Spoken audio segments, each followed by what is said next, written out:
It just won't take the impact of a great Don't be in touch with us yet. All the time, talking to adaptive building. This is sort of like an astronaut suit. Everything is in that rubber suit. That's right. And here you see, there's Peter Small. They have long underwear underneath it to keep them warm. And they're rigging Keller there, and you'll see in just a moment how they wire him up for sound. Well, it's pretty hard to get in those suits. It took them an hour to get dressed for the dive, which is a tiring process in itself. Yeah. And they get very warm in these suits. The temperature got up to about 120 degrees, they figured, which was part of the reason that they suffered fatigue. Now, that's Hannes Keller getting wired for sound. He's a Swiss boy. Yes. He's Swiss, and Small is English. So, we had, just before this, incidentally, they sat for about an hour talking about what might happen, and Keller, during the time, was sewing the American and the Swiss flag together very calmly and purposefully. Now, inside the chamber, a very little room. It's very small, like twice the size of a telephone booth, full of gauges and various connecting hoses that are all very necessary. A lot of it we don't know about yet. Yeah. What it all meant, because it was very secret, and the system is still very secret, and is estimated to be worth about $5 million. What's this now? Now we're looking from the crow's nest down at the chamber being lowered into the water. There's just a half-inch wire cable that's holding that. It'll be suspended over 1,000 feet of water over the bottom. Now, we're going to see everything that goes on right, we're going to see because of closed-circuit television cameras. There's a closed-circuit television camera on one of the windows, and there's one on the bottom of the chamber. So we're going to see what you're going to see. It's going to happen very quickly when we get down there. You're going to look inside. We're going to see Small and Keller getting ready to plug off of the cylinders on the chamber into self-contained units so that they can swim free outside the chamber. But now, what they discovered as they were going down was that instead of 10 minutes of this mixed gas, special mixed gas for 1,000 feet, they only had 5 minutes.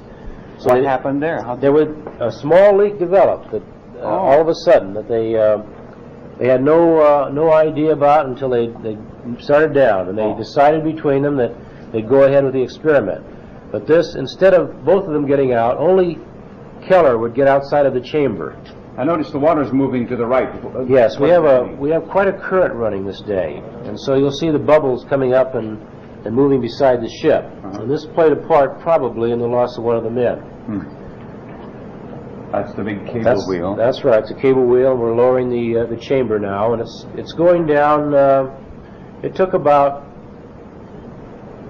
5 minutes to reach 1,000 feet. They stopped every so often to check everything out. Now we're looking inside the chamber on the closed-circuit monitor, and we see Keller and Small, and they're getting ready to plug in. Looking through the windows. Yes. The camera's on the outside. The camera's on the outside looking in.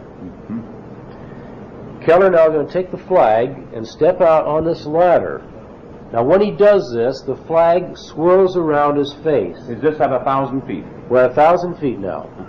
And they're exposed to 1,000 feet, which is about 500 pounds per square inch of pressure. And they are going to, Keller, as I say, gets out on the ladder. The flag swirls around him, and he becomes a little frightened. And realizing he only has a few minutes, he decides that since he's exposed himself to the pressure and he's been outside, he gets back in the chamber. Now we're going to see this in just a moment. It happens very quickly. This is Keller on the left and Small on the right. Small on the right.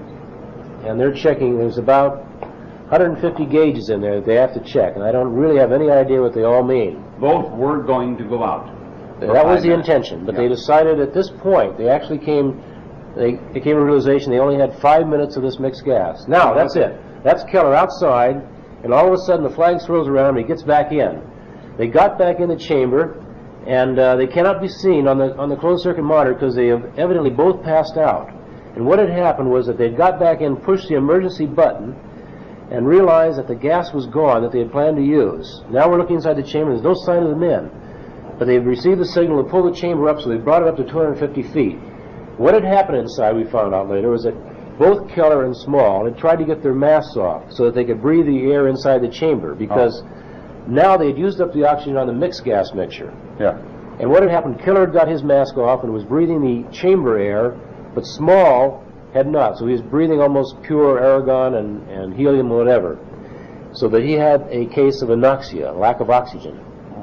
Now, where we are at this point is at 250 feet with a chamber. We're going to try to get plugged in here to our compressed cylinders on deck so that the men on deck can take charge of the chamber. Right. But we do not know whether the men are inside the chamber or not. They may be still on the ocean floor. As far as we know. All we received is signal.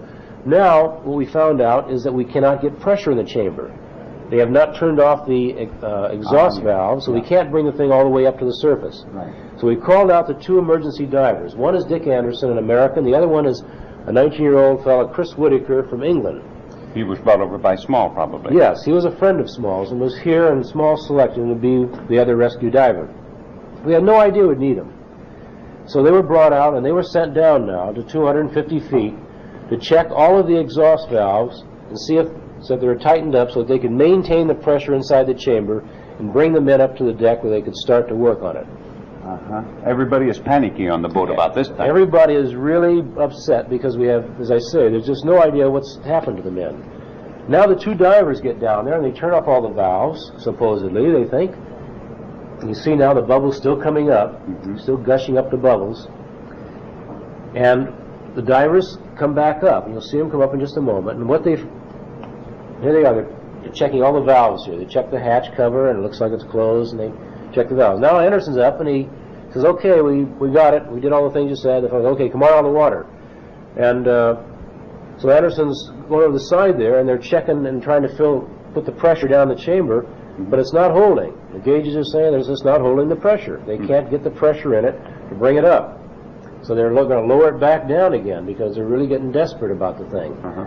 So now they're calling for some new divers. But Anderson checks his, you'll see him, he's going to check his decompression meter that tells him he's still safe. He says, I'm going back down. And Whitaker says, oh, wait, I'm going with you. And we're saying, come on out of the water, we'll get two new divers. And they said, no, we're going to do it. We're going back down. So Anderson took off, and Whitaker went with him. And they went on down. Now what happened here was they found that little thing that happens in an experiment. The tip of Keller's film was lodged in holding the hatch cover open. And Anderson found it and took the knife of Whitaker and poked that tip of the fin out of there and held the hatch cover shut and sent Whitaker back up to the surface. But now Anderson comes to the surface because he held down there and nothing happened. He said, why didn't you pull the chamber up? They said, we're waiting for a signal from you. So I sent Whitaker up. They said, Whitaker hasn't come up. He says, what? I was down there. I've been down there waiting and waiting. And he said, Whitaker came up. They said, he hasn't come up here. So now we've got Whitaker missing. The chamber now is holding air. The pressure's holding in it, and they don't want to bring the chamber up until they've checked to see where Whitaker is. So now we're calling in some Navy divers that are on the other boat. And you're going to see them in just a moment. Now Anderson's being brought on the deck, and he's going to explain what I just told you. He's going to tell them to say that when they got down there, they found this little tip of rubber from the fin was sticking there and holding the hatch cover open, so they couldn't pressurize the chamber. Now he's explaining it there. How he poked it out with a knife, and then he held it shut. He's very, very upset because he's wondering. Now he's made two dives at 250 feet. And so now we're all concerned. The men want to bring the chamber up, but the other people are saying, no, you can't do it. We've got to check. And you see that they don't know whether Whitaker is still down there with that chamber. Even. And they're afraid that if he is, that he's caught on it or something, and they bring it up fast, that they're liable to give him some kind of an embolism. So they're going to hold the chamber down there now and bring the rescue divers, you see here, and they're going to go down and check. Well, they go down and they look all over and they check the lines and no Whitaker. My theory is that Whitaker was fatigued and he slipped away from the line with the current, came up on the other side of the boat where no one was watching. And so fatigued he couldn't stay near the boat and was swept away with the currents. I see.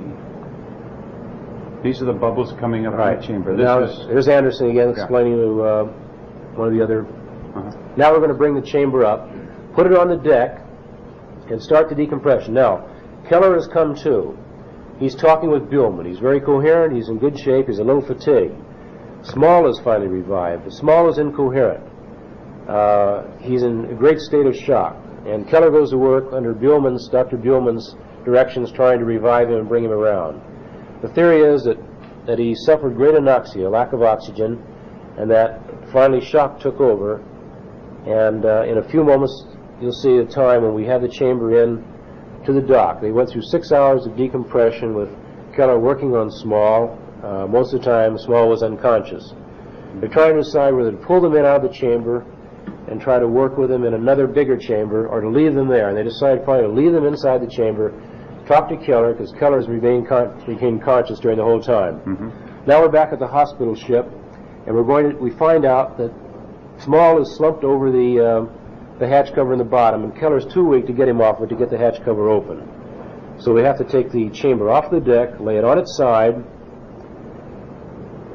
and a few moments before we open the hatch cover, Small's pulse is lost, and he succumbs and has died because of the lack of anoxia that was suffered at great depth. Keller comes out, and he is in good shape, outside of being fatigued and with no signs of any decompression sickness.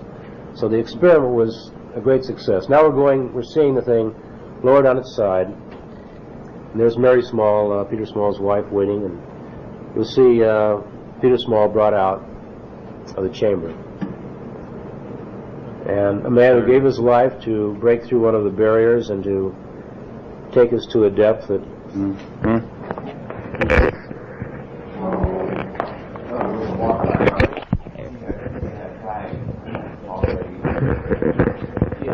But he had revived. Actually, he was a dead man the minute that he started breathing from this mixed gas without the oxygen in it. So he used the oxygen content. So we had the phenomenon which is the revival that they have. They come back and are conscious that they are doomed because they suffered such great damage from it. It's probably the shock because it was a heart attack that actually killed him. So they think it was the shock of the entire experience that did it. But yet the experiment was a success because they did go down to 1,000 feet, and the one who went out in the water actually was able to, after only 6 hours of decompression, will ordinarily be 2 days, which would normally be 2 days, and he was able to do something no other human being has ever done. That's right. And it's opened the door now to all kinds of possibilities.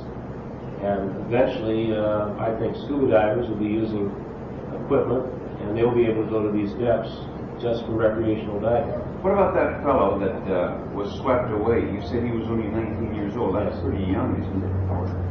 Well, we got a lot of trouble about this from people that wanted to sensationalize it. They felt that Small and Whitaker, the young fellow, were foolish, to risk their lives and experiment. Whitaker actually turned out that when his parents, we notified his parents, I called them and told them, they were quite proud of him. They felt that he had given his life the way he would want to do it, in a great experiment, the thing he loved to do. The thing he loved since he was 14 when he went to school, one of the best schools in England. And he had a logbook that they discovered that showed probably more deep dives than most of our veteran divers had had after 20 years of diving. He had an extensive record of deep diving. That's the reason that Small won the race. Yes, he was familiar. He's one of the really fine divers that have come out of England. And how old do you have to be to fly a jet fighter? And so 19-year-old's a pretty good time to do some pretty physical things. Okay. Now, how does all this tie in with scuba diving here in the Philippines, and why are you here? Well, I'm here because, first of all, I love diving myself, and because I think we're on the verge of a great new era. There's going to be a lot of new equipment. And Dick Bartlet here has been involved with a lot of this new equipment that I'm not even familiar with. But I'm more interested because I've seen it disappear, the good diving areas disappear in the Bahamas, where I've been, in California. There's only a few really good places left where the life is still as it was in the beginning, where the water is still clear and unpolluted. And I've just come back from investigating Fuga Island because I'm here to investigate tourism and resorts for diving. And I was shown Fuga Island, and I consider it one of the 5 best places in the world. It's got everything there if it isn't overtaxed, and we don't spoil it. What do you mean, overtaxed? Well, I think an example would be Miami Beach, where you brought so many people in, and you did try to do so many to make it an amusement center out of the beach. and the boats dumping everything into it, and all kinds of pollution. It just won't take the impact of a great